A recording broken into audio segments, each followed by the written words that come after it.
Brothers and sisters, the question is sometimes asked, why is family history important? Family history and temple work can strengthen family relationships and testimonies of the living. It can also help the dead to be redeemed through their faith in Jesus Christ. The basic doctrine is as taught by the ancient apostles Peter and Paul in the New Testament.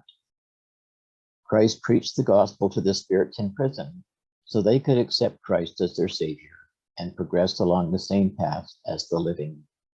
This is perhaps most plainly taught in Doctrine and Covenants, section 138. President Russell M. Nelson has told us that our most pressing responsibility is to gather Israel on both sides of the veil.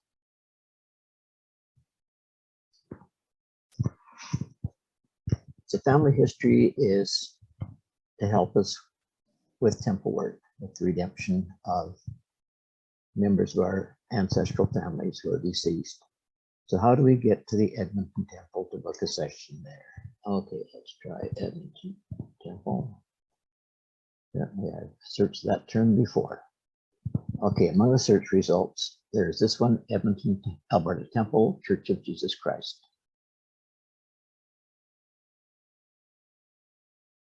And in just a moment, this will come up. Edmonton, Alberta Temple. Note that we can submit names to the prayer rule here, but let's move on to appointments. We need to sign in.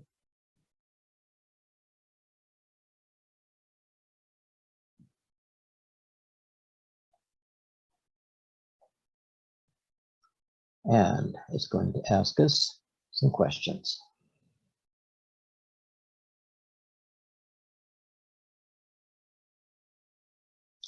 Okay, it wants to verify that it's the Edmonton Temple that we plan to attend.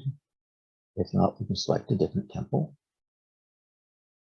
And we need to select an ordinance.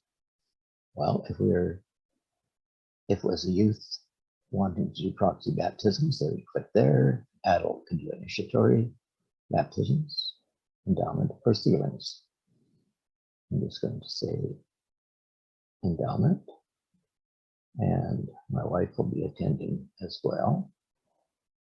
And then to select the date, I click on the little calendar and I choose a day. And I choose,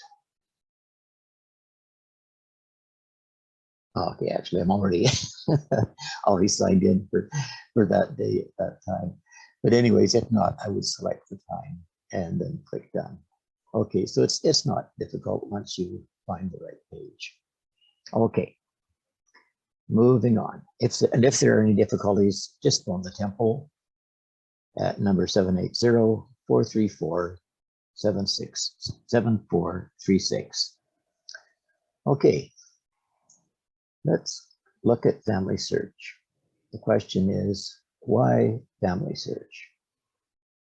Well, the best answer, perhaps, is that it is the only site where you can reserve temple ordinances and print temple cards for your ancestors and their descendants. There may be hundreds and hundreds of other family history websites, but this one here is the one where we can do temple work. Okay, and you'll notice this is very similar to the process of booking into a temple session, except here we are just looking at printing the cards we need for that session. And okay, following up.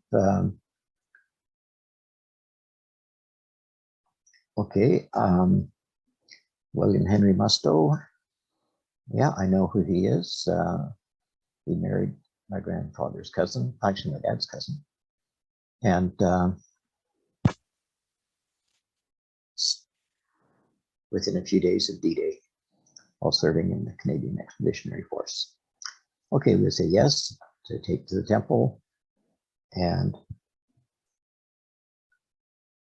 then we click continue, and we could print off a card for William Henry Musto. Okay, we click on the printer icon and then click on print, and we will print off the card. Okay.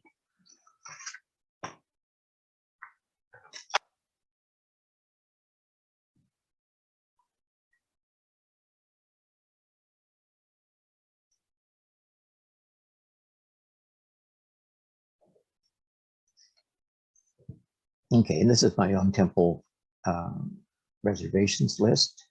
And the question is sometimes asked, where does the ordinances ready find related people for you to do ordinances for?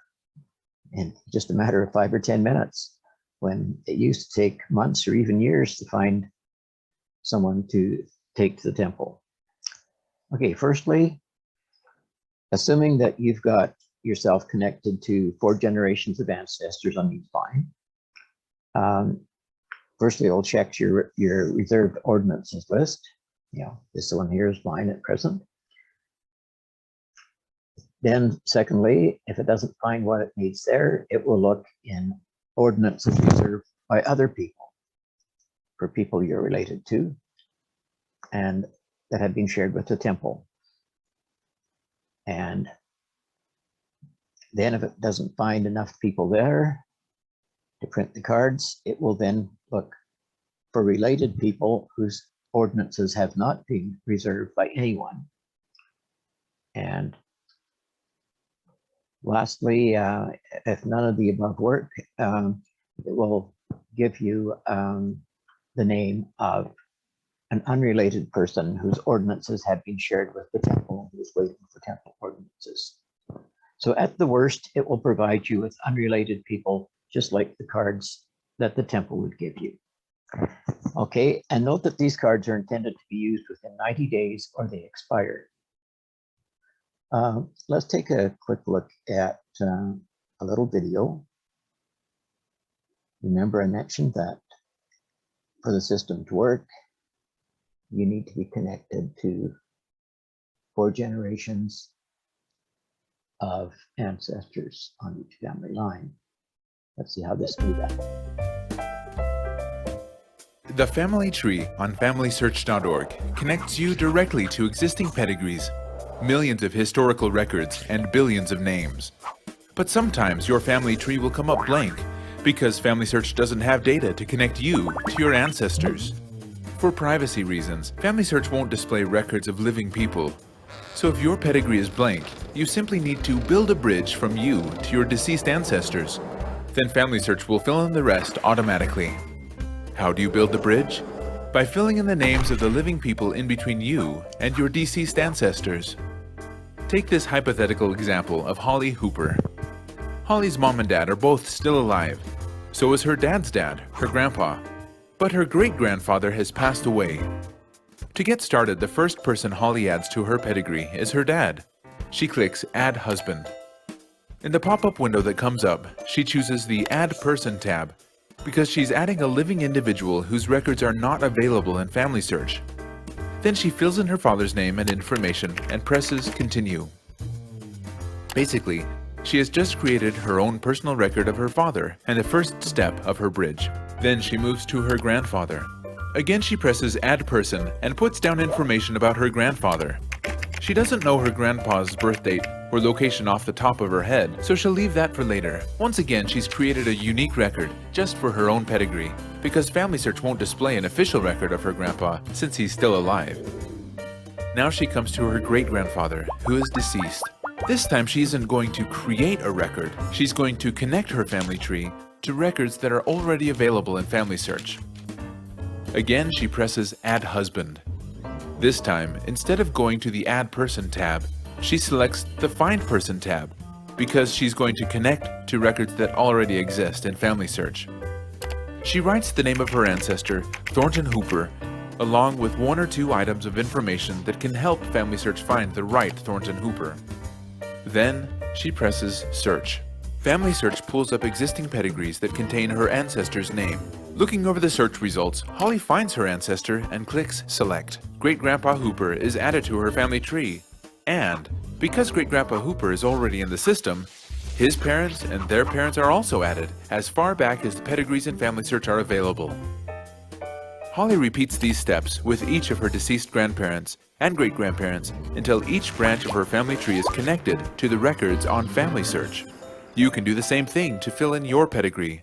Just remember these key tips. Add names of living people by clicking the Add Person tab. Link your pedigree to deceased ancestors by clicking the Find Person tab. By doing this, you'll build a bridge from you to your deceased ancestors, and your personal family tree will be up and running. Good luck!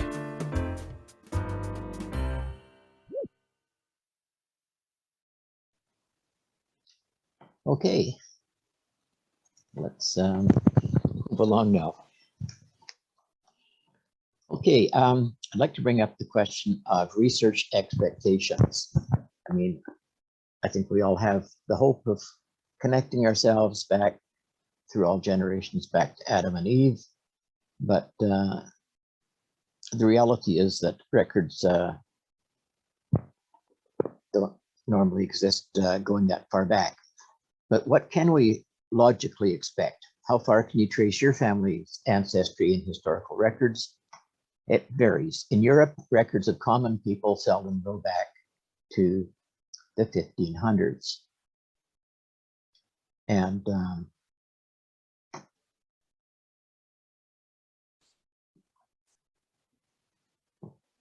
in the case of hereditary titles of nobility and such, these may go back much, much earlier than that. And records of Chinese nobility, the Jaipu records, can go back into centuries BC. But in some parts of the world, written records start in the 1900s. The FamilySearch Research Wiki can tell you what records are available for the country that you are interested in. Okay, this is just an example of someone in my family tree. And now is a good time to point out that there are a variety of different views of the family tree available. This is my preference for most situations.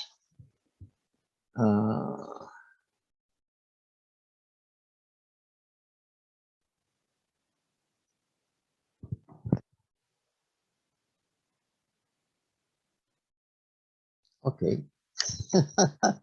I'm not sure why I'm not seeing the other views as an option, but that's okay. We are there, honest. Okay,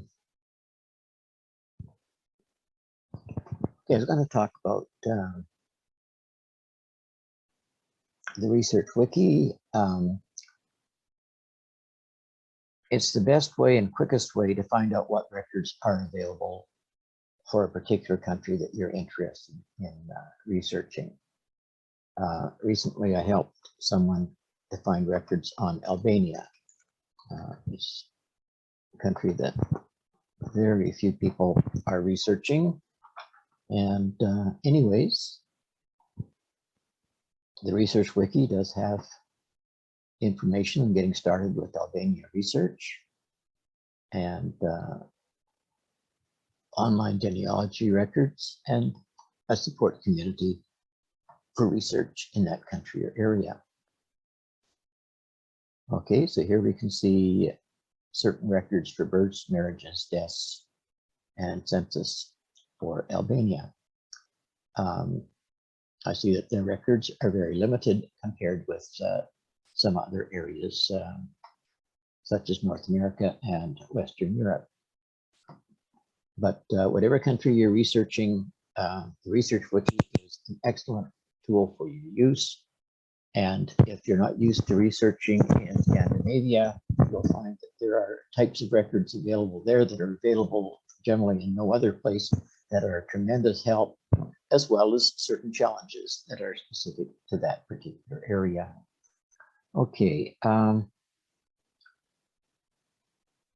let's go to the Signed In homepage.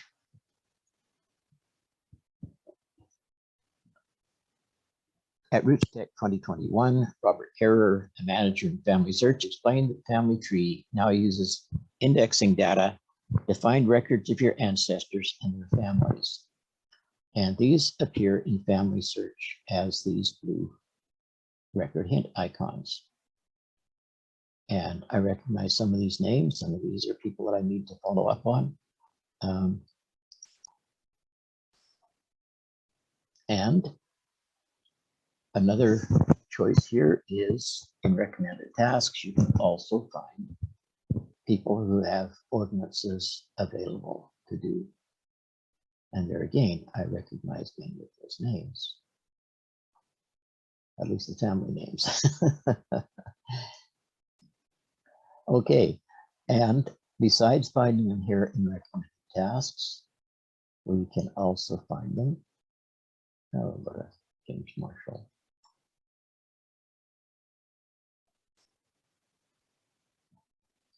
You'll also find them listed often in research help.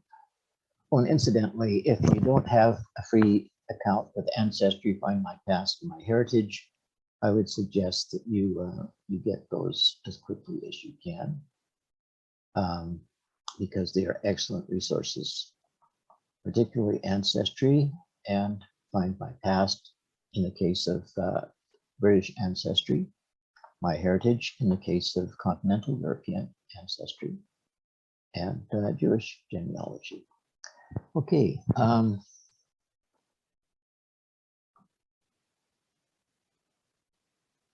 Interesting that it does not show a record hint for James Marshall here, but it does on the home page.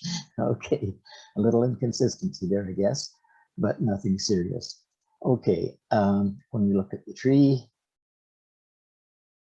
in the tree view, okay, you can see that, oh, Samuel Evans has a record hint, Eliza Woodward, probably, oh, that's marriage register, so, oh. Okay, plus the 1939 England and Wales National Register, which was taken at the beginning of World War II, basically looking for people that could serve in the military, I think.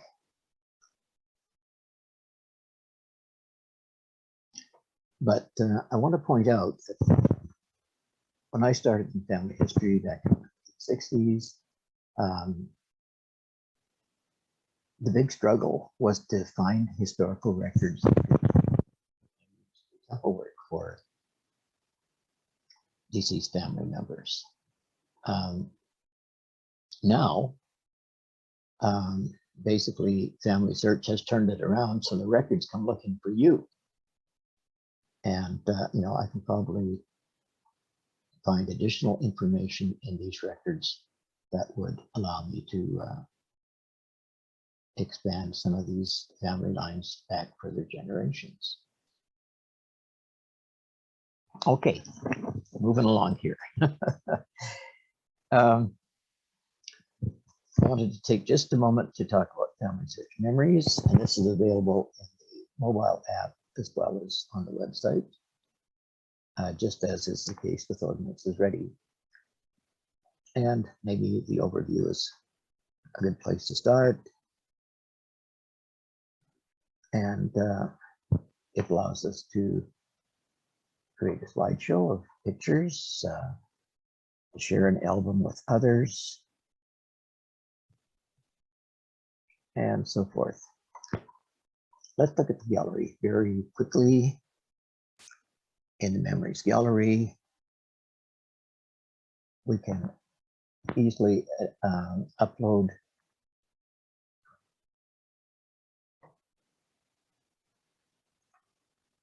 photos,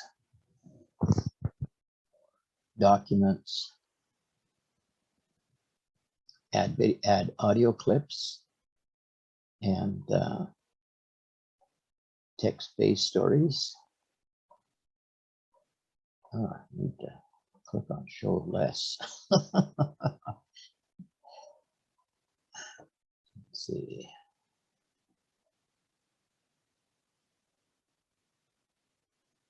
Okay, documents, last will and testament of John Buchanan, and you know, many other documents that either that I've created myself or that I have found.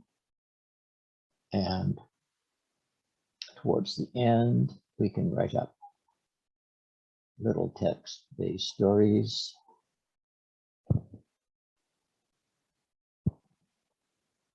Okay. All photos, stories, and these are little text-based stories. And documents, which can be of all types. There's a birth certificate, a newspaper article, book, and many other things that, and a favorite of mine. This can be done on a computer, but it works much easier, quicker on a cell phone. If you go to FamilySearch Memories on your cell phone app, you can then easily add an audio clip of up to 5 minutes. And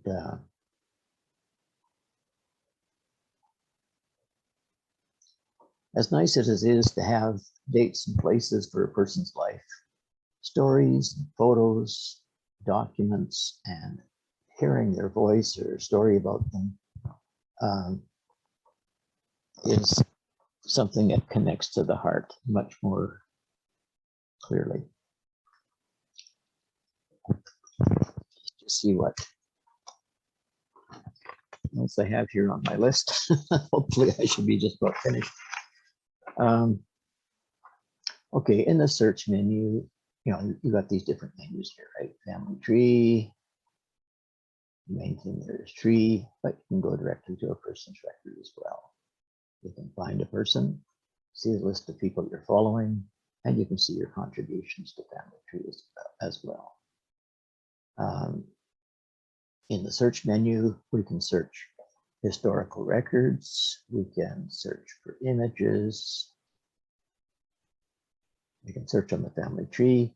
Genealogy is interesting. This is personal genealogies that people have uploaded to FamilySearch that are separate files that are not connected to the big family tree, although it may have many of the same people. FamilySearch, Family History Library Catalog, historical books, and there's the research wiki we looked at previously. Memories can take us to the overview, the gallery, people that are in the gallery, or we can use the find feature to find somebody. Get involved is largely indexing and working on the 1950 US Census. And we've got, I think, 7 different kinds of activities for families. And the temple menu, your temple reservation list, family groups, shared with the temple and completed, and then ordinances ready. Okay.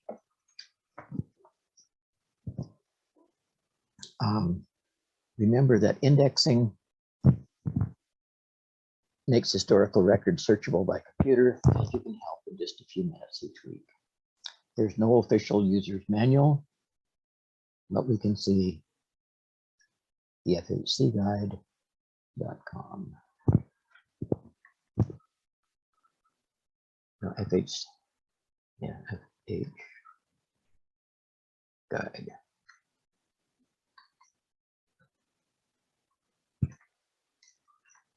And project 1 is the FamilySearch family tree. So that is pretty much the de facto manual for using FamilySearch family tree.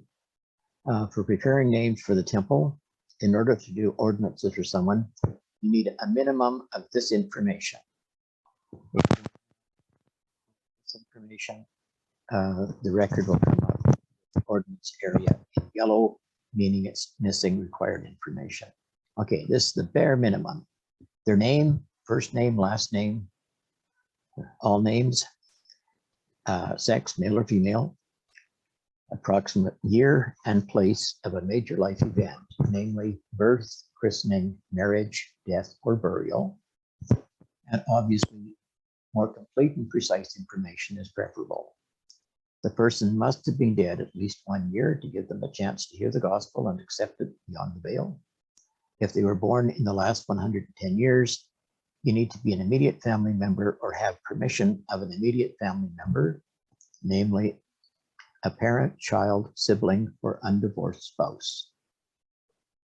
We like to have historical records attached to document the person's life, but it is not a requirement.